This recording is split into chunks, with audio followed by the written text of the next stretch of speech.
Hola, hola, ¿qué tal? ¿Cómo están? Vamos a hablar un poquito de lo que está pasando en este momento en dos conflictos que de alguna manera poco a poco empiezan a regir la lógica de funcionamiento de las relaciones sociales y económicas en todo el mundo, en definitiva. Y tiene que ver con este régimen de guerra que lo empezamos a ver cada vez con mayor presencia y que se encuentra en un punto de alto riesgo.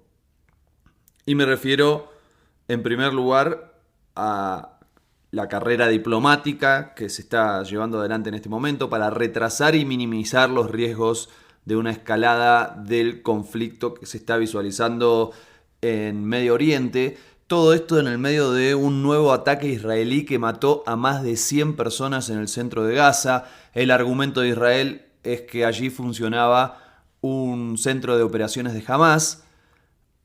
Bueno, siempre tienen el mismo argumento, esta es la verdad, y quienes trabajamos en medios internacionales y recibimos los reportes de las agencias británicas, estadounidenses, españolas, francesas, todas las imágenes que nos muestran dan cuenta de, bueno, de que allí son civiles, ¿no? Los que están muriendo, los que la verdad que son imágenes terribles, se torna realmente algo difícil estar permanentemente visualizando eso. Por supuesto, no tiene punto de comparación con lo que implica estar viviendo ese ataque, esa verdadera masacre que se está generando. Pero digo, este es el punto de partida de una discusión muy profunda. La verdad que es banalizarlo un poco decir que es una discusión, porque en realidad estamos hablando de vidas humanas. Pero primero, es incomprobable si allí funcionaba o no un centro de Hamas, ¿no? Porque además no se muestra una sola prueba, solo nos tenemos que atener a creerle a un ejército y siempre sabemos que la información en guerra es propaganda y es interesada. Pero además vamos a dar por cierta esa versión, ¿no? Suponete que sí, que efectivamente allí funcionaba un centro de operaciones de Hamas. ¿Y esto justifica el asesinato, la masacre de 100 civiles? Digo, suponete que se esconden adentro de un hospital, como se suele decir. ¿Esto lo justifica? Bueno, siempre hay una discusión alrededor de este punto, no solamente en este conflicto puntual. Y siempre la respuesta por parte de los defensores de esta agresión de Israel es que sí, que lo justifica. Y la verdad que si no nos podemos poner de acuerdo en esta regla mínima, que por supuesto está en contra del derecho internacional, ¿sí? Hay que saberlo, porque los países se ponen de acuerdo, establecen una serie de normas y dicen esto se puede hacer y esto no. Bueno, eso va en contra directamente. Pero además esto sucede cuando el viernes la Unión Europea, Estados Unidos, Egipto y Qatar pidieron por favor que se retomen las negociaciones para un alto el fuego en Gaza y además funcionarios israelíes, más precisamente el ministro de Defensa, dijo que el país estaba listo para llegar a un acuerdo que permita la liberación de los rehenes. No pasaron ni 24 horas y llevaron adelante esta masacre. Es muy difícil una negociación en ese contexto. El domingo, de hecho, digo, esto lo estoy grabando hoy domingo, el ejército israelí le ordenó a los residentes de Khan Yunis evacuar el barrio de Al-Jalá. Esto es un barrio, una zona que anteriormente había sido designada por los propios militares israelíes como un lugar humanitario seguro. Claro, y todo esto tiene como trasfondo, y por eso las intensas gestiones diplomáticas para tratar de tranquilizar un poco la zona, de bajar un poco las tensiones, porque el miércoles 31 de julio fue asesinado en la capital de Israel el líder político de Hamas, el que se sentaba en las mesas de negociación, Ismail Haniyeh, quien, bueno, estaba en una visita oficial allí en Irán por la investidura del presidente Masoud Pezeshkian. ¿Sí? Lo mataron, le hicieron presuntamente Israel, todavía no se lo atribuyó, pero tampoco lo negó, por supuesto violando la soberanía de un país nada menos que de Irán, digo, casi una potencia, y lo mataron. Además, alguien muy querido en muchos otros países, muy querido por la propia, por importantes sectores de la población palestina, pero además muy admirado, muy apreciado, por ejemplo, por el presidente de Turquía, otro más, ¿no? Estamos hablando de otra potencia muy importante. Recep Tayyip Erdogan es el presidente de Turquía, también hizo múltiples declaraciones contando el aprecio que le tenía a este dirigente político. Pero digo, ya Israel, aparte de todo lo que está haciendo en Gaza, bombardeó en Siria el consulado de Irán. Hubo una respuesta a eso. Después llevó adelante un asesinato en territorio iraní. Está bombardeando persistentemente Líbano.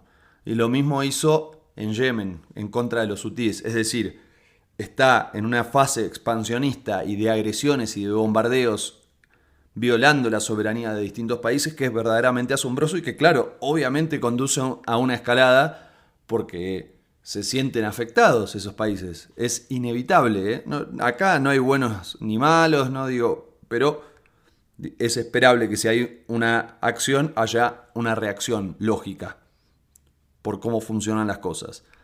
De hecho, acá cito un poco el podcast y sobre todo el newsletter de Un Mundo en Crisis, de la revista Crisis, que la verdad que se los recomiendo. Suscríbanse si les interesan estos temas, los temas internacionales, suscríbanse porque es excelente. Y hace una recopilación de algunos artículos, por ejemplo, habla de una nota de Yagut Faseli, es un corresponsal iraní de un sitio que se llama Al Arabiya, donde se preguntan hasta qué punto este crimen no es una vergüenza para Teherán, es decir, una tirada de oreja. También la pregunta es, bueno, ¿cuándo será la represalia que va a tomar Irán y cómo se va a llevar adelante? Esto que tiene que ver con una promesa que hizo el propio Ali Khamenei, que es el líder supremo de Irán.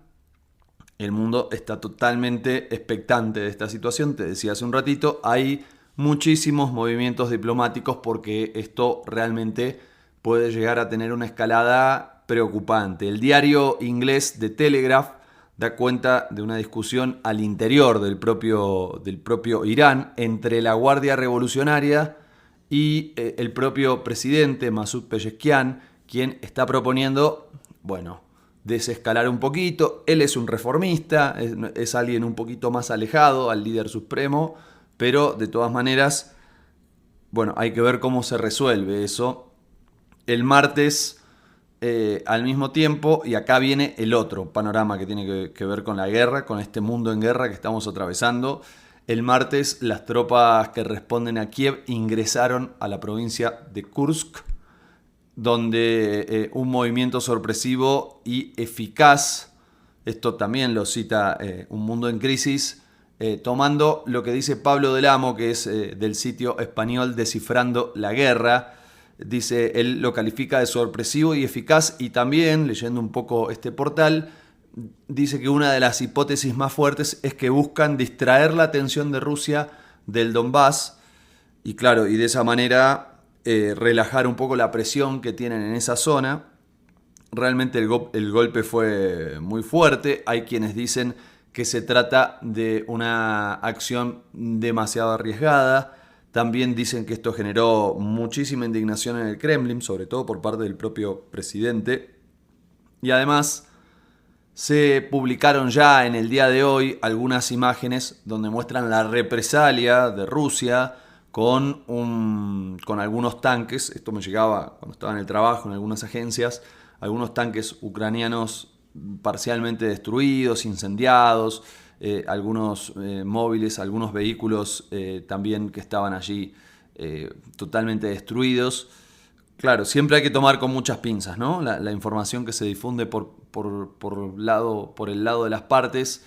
Y también, claro, hay quienes dicen, en realidad esta incursión, en Kursk estamos hablando de territorio ruso, por si no lo dije. Hay quienes dicen que es más que nada para generar un poco de show, un poco de fuegos artificiales, pero no tiene verdadera intención de ocupar el territorio. Lo último que se conoció también en el día domingo es que la planta de Zaporilla, que esto es una región ucraniana donde hay una planta nuclear. La región actualmente está controlada por Rusia, al igual que esa planta, y se difundieron algunas imágenes con un incendio de su torre de refrigeración. Aparentemente, según la información del organismo de la ONU para este tipo de plantas, lo que dicen es que no hay riesgo de afectación para la planta nuclear, pero hay que seguirlo con mucha atención porque puede llegar a ser verdaderamente sensible.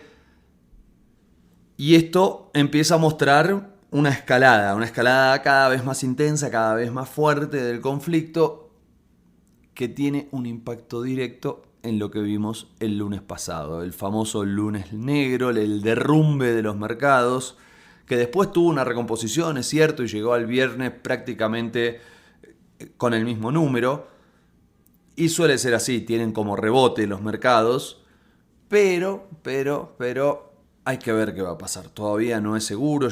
Te lo conté en un episodio anterior, qué ocurrió, que tiene que ver con las tasas de Japón, que eran prácticamente a cero, que se sacaba el dinero de allí, se lo llevaba a lugares de tasas altas. Así, ahí se hacía un retorno, eso permitía que rinda muchísimo. Y claro, como subió un poquito las tasas de interés Japón, eso obligó a que se retiren esos capitales. Digo, cuando hablo capitales, no sos vos haciendo una pequeña inversión en un Bitcoin. Estos son capitales grandes, en serio, con una capacidad de movilización de un lado a otro, que juegan a un tono especulativo de peso, ¿sí? Muy, pero muy grosso. Y bueno, retornaron parte de esos capitales a Japón.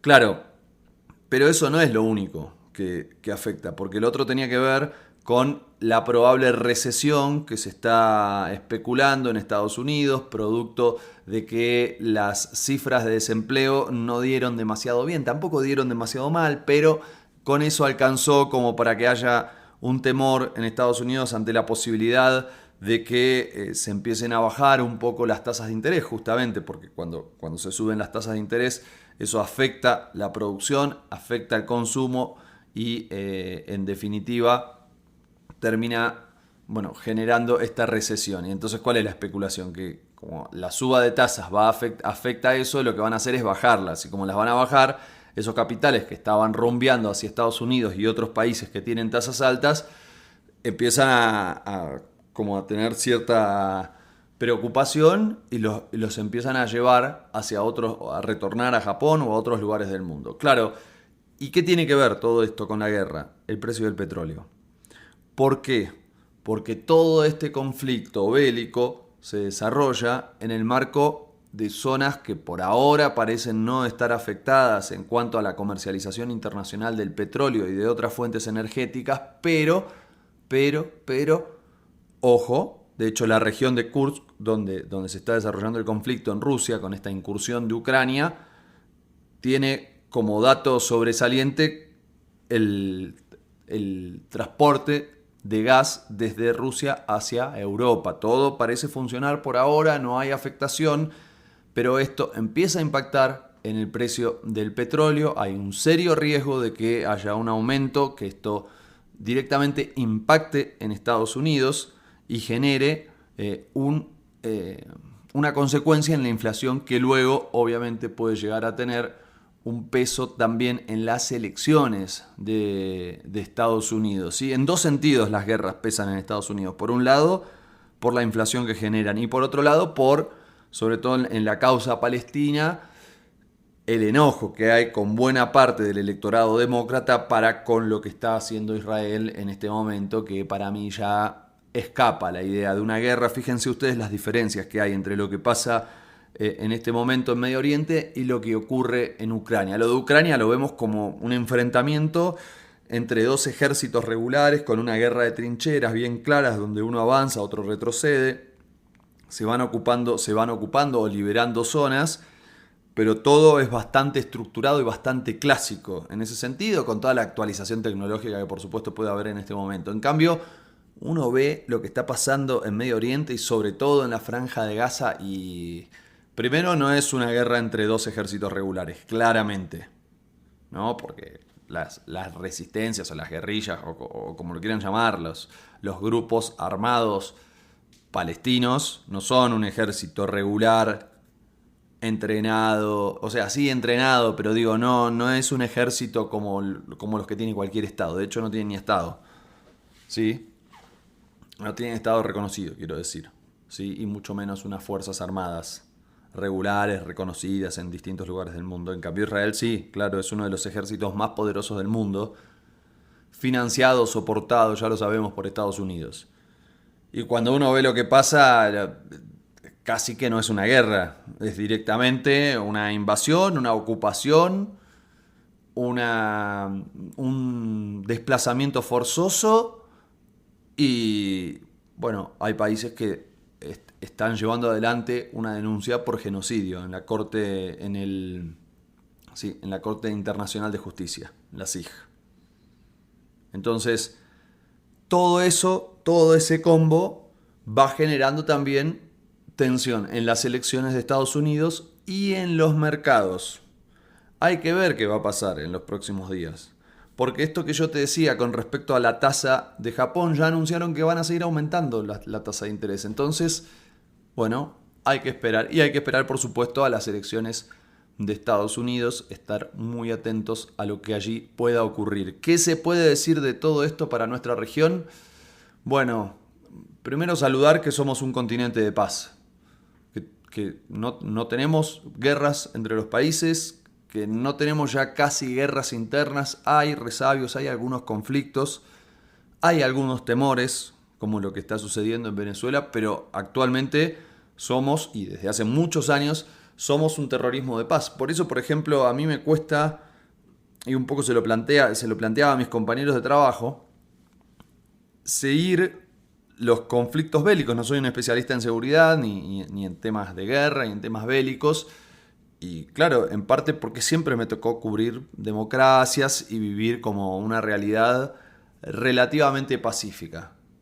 En cambio, lo que se está viviendo en otros lugares del mundo es verdaderamente alarmante y requiere también mayor estudio y mayor comprensión, mayor profundidad por parte de nosotros que somos los responsables de informarlos, de contarles las cosas a todos ustedes, y en ese sentido estamos muy pero muy atentos a cada uno de estos movimientos. Por ahora parece que incide en tanto economías emergentes que siempre son afectados por cada uno de los movimientos que se puedan llegar a dar en las finanzas internacionales o en las relaciones comerciales internacionales, pero hay que ver, ¿no? Esta semana que pasó ya devaluó Brasil. Fíjense lo que son las cosas. Argentina, que viene con serios problemas económicos, con muy pocas reservas, con una crisis por escasez de divisas, que es un mal que tiene hace muchos años el país, que no es exclusivo de lo que está ocurriendo ahora. Pero sí es cierto que el gobierno actual es muy refractario al cepo, ¿sí? Al control de cambios que tiene el país, la imposibilidad de comprar dólares. Y sin embargo eso es lo que ha ayudado, sobre todo en este último hecho, a que no se resienta la situación económica y financiera del país. Todo un dato, y me parece que no lo van a decir, pero de alguna manera se aferra, se ata el gobierno de Milei a ese cepo, porque es lo que le permite de alguna manera tener aire y sobrevivir frente a estos hechos internacionales, que me parecía interesante compartirlo con ustedes porque no está claro, no se termina de ver cuál es el vínculo que tiene con este mundo en guerra, este régimen de guerra que atraviesa al mundo y que de alguna manera también afecta estas crisis, estos problemas financieros internacionales. Habrá que ver qué sucede en los próximos días.